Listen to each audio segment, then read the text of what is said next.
Jeg er på skolen, men jeg ble kastet ut. Ja. Jeg ble kastet ut.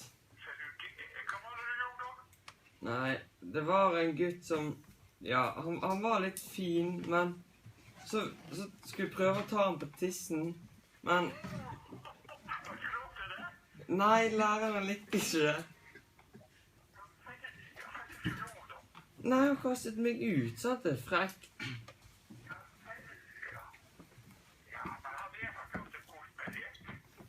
Ja.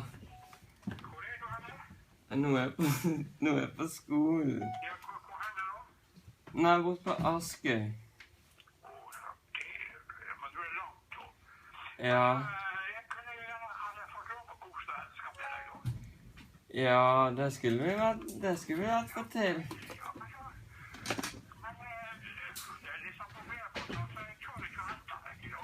Nei.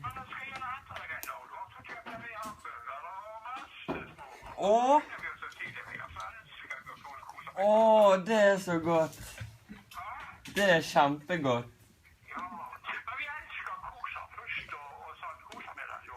Ja.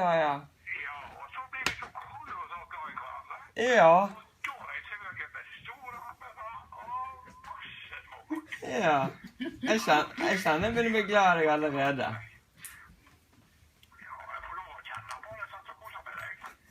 Ja, det skulle jo ikke vært noe problem. Ja. Jens. Ja.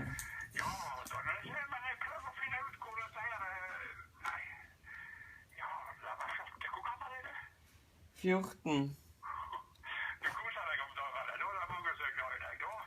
Ja, ikke læreren min akkurat nå da. Nei, det var jo gjerne ikke bra. Det var ikke bra da. Nei. Ja, men bare kutt ut. Hvordan skal du nå da? Hæ? Hvordan skal du ha det nå da? Nei, nå tenker jeg egentlig på å gå hjem, men læreren sa jeg måtte... Det må du bare gjøre. Og så ringer du gjerne til meg litt senere i dag eller i morgen. Ja. Og så bestemmer vi hvor jeg skal hente deg henne. Så kose deg, elsker. Ja, jeg kan ringe deg da. Ja. Ja, du må ha det bra.